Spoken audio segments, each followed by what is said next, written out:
מי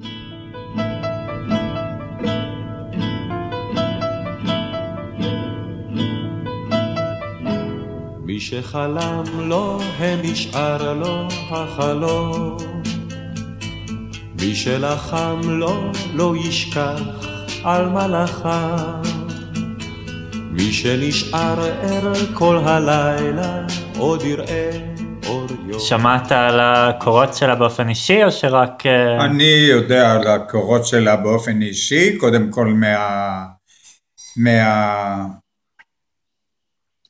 קריית ענבים פחות או יותר, אמנם היו הפרשים של שנתיים, אבל בחגיגות ובכל מיני דברים כאלה משותפים היינו ביחד. אחרי זה יותר שמעתי עליה מחבר שהיה לי בכדורי, קליוונר, עמיחי קליוונר. עמיחי קליוונר היה בן הרחובות, וזהרה באותו זמן ומשפחת לויאטוב גרו ברחובות, ואז הם התחברו,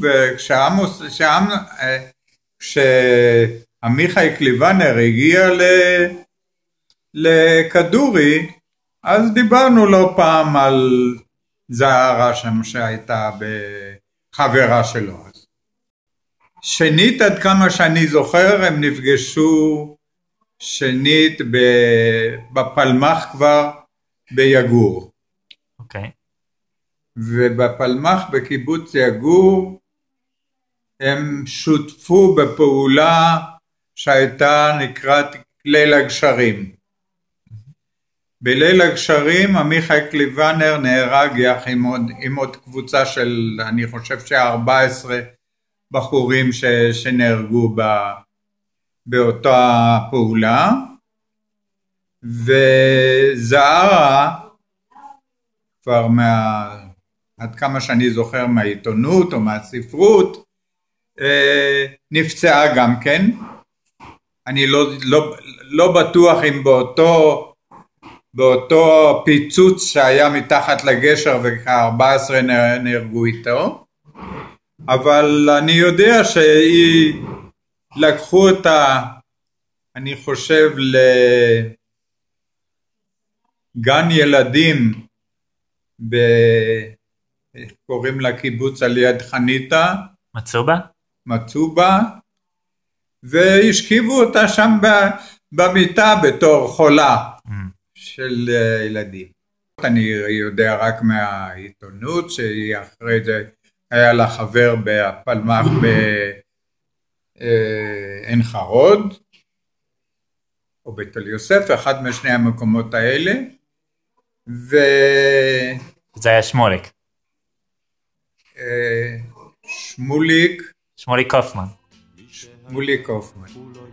מכתב מזהרה לשמוליק, 27 לדצמבר 1946. ומה אינך עושה כרגע, שמוליק שלי? הישן אינך, ואולי עודך ער וכותב אינך אף לי מכתב? ההרגשה שמחר נתראה מוסיפה לי כה הרבה עוז, שהרצון לישון גובר ביותר, והמחשבה שכמה שיותר מהר אהיה פחות בלעדיך, כי ודאי בשנתי אטוס לקראתך, ואולי מחר בבוקר מיד אסע אליך. ולכן שמוליק שלי, אומר לך ליל מנוחה ושינה מתוקה. והם תכננו כבר כל מיני תוכניות לנסוע לארצות הברית, ללמוד וכל זה, עוד שהם היו במסגרת הפלמח, וקופמן בתאונה נהרג עם, עד כמה שאני יודע, עם רימון יד. מכתב מיום ה-30 למותו של שמוליק, 2 ביוני 1947. שמוליק שלי, 30 יום עברו מאז היום האיום והמוזר, 30 יום תמימים. האמנם? היום עמדנו שוב דוממים ודומעים ליד ריבוע אבנים עם תלולית של חול ועליו שלט פח קטן. שמואל אשר קויפמן. האמנם אתה תמון שם, ילדי? האמנם שב דיברו החלומות ואתה לא תשוב אליי לעד? כיצד קרה הדבר, ילדי, שמתוך החיים לפתע נעלמת, ואותי השארת בודדה? מלאת תוכניות שגזו וקלו כעשן. ובינתיים פרצה מלחמת השחרור, והיא החליטה שהיא הולכת ללמוד תעופה בקורס שהיה בקליפורניה, אני חושב שקורס פרטי, לא קשור לצבא האמריקאי. אז היא עברה את הקורס בקליפורניה, וחזרה לארץ, וכבר בתור טייסת. ובאחד הטיסות שלה לירושלים, איכשהו נתקע המטוס שלה, והיא ניסתה, עד כמה שאני יודע, הצטרפה למטוס שני, שכבר לא היא טיסה אותו כדי לחזור לתל אביב, ובתאונה במטוס הזה היא נהרגה.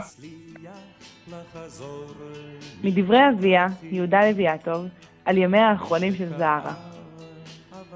בקליפורניה, בקורס הטיסה, נפגשה עם אמנון ברמן, בן ירושלים, חברו של שמוליק מנוער. מכל משתתפי הקורס, היה הוא היחידי שהיה לזהרה עניין לשוחח איתו. בחור רדין נפש היה. פגשתי יחד בתל אביב, יומיים אחרי זה. כך סיפרה זהרה לאחר זמן לדודתה. טיילו שניהם על שפת ימיה של תל אביב. צלם אחד, מאלה המסתובבים על שפת הים ותופסים צילומי רגע, צילם אותם. זהרה נפחדה ונרדה, בהרגישה שהצלם לוחץ על הכפתור.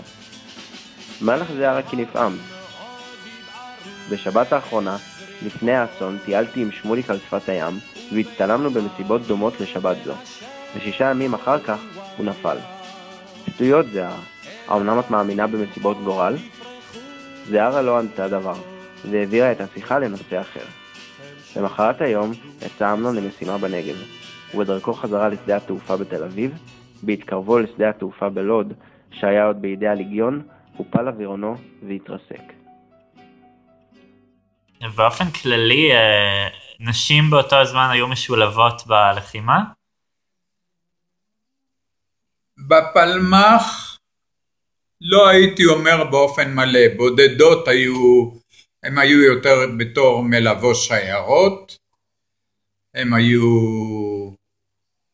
במסגרת ליווי השיירות, הם היו מחביאות את הנשק על הגוף שלהם, שבדרך כלל האנגלים לא היו מספיק ג'נטלמנים כדי לא לחפש על הגוף של מלוות השיירות, ושם היו מפרקים את הסטן קצת ומכניסים אותו בחלקים שונים של הגוף. זה מה חוץ ממקרים מיוחדים שאני לא זוכר משמע כרגע, היה שהיא עסקה בחבלה בצבא, אבל היא הייתה כבר לא באזור ירושלים, אלא יותר באזור הגליל. אוקיי. אבל הייתה איזושהי חוקיות, או פשוט מי שרצתה? כלומר, איך זה עבד? לא הייתה שום חוקיות, אבל הם עברו אימונים ועברו מסעות יחד עם הבנים בדרך כלל, אבל כשהגיע הזמן של יציאה לפעולה, בדרך כלל לא יצאו הבנות עם הבנים. אוקיי, ובמלחמה עצמה, במלחמת השחרור? מה? אני מדבר על מלחמת השחרור. אוקיי. וזהרה הייתה טייסת היחידה, שהיו עוד איתה? עד כמה שאני יודע, אני לא זוכר שהיו טייסות באותו תקופה. הם התחילו להיכנס לקורס טייס כבר הרבה יותר מאוחר. אז למה כשעשו חוקים אז החליטו שנשים לא יטוסו ולא ילחמו? קודם כל לא חשבו שטייסות יש להם מספיק הכושר הקרבי והרצון להילחם. היה להם תקדים, זהרה עשתה את זה, אז למה החליטו שהן לא קשירות אם הייתה אחת קשירה? גם זהרה לא הוכיחה את עצמה בתור טייסת קרב. נכון. הייתה טייסת שהובילה דואר או הובילה אנשים מאזור תל אביב לאזור ירושלים, שהיה אז במצור, ולמעשה הקשר היחידי תקופה מסוימת הייתה רק במטוסים. אוקיי. אז יכלו לתת להם לעשות את זה. יכלו לתת להם לעשות דברים כאלה. נכון, זה מה שהם עושות היום. הטייסות שמצטרפות לטייס, גם כן הם לא טייסות במטוסי קרב עד כמה שאני יודע, אלא רק בעזר. אז מה שמעניין אותי זה למה לקח 40 שנה כדי שיהיה אפשר לאפשר את זה אחרי שכבר אפשרו את זה. נו, את זה אתה צריך לשאול את הרמטכ"ל או את מפקד חיל האוויר. לא בתמונה אצלי. והרים עוד בוערים באש זריחות, ובין 40 מנשבת רוח ים, 1000 פרחים עוד משמחים כל לביש לבריחות, מי שהלך הוא לא יראה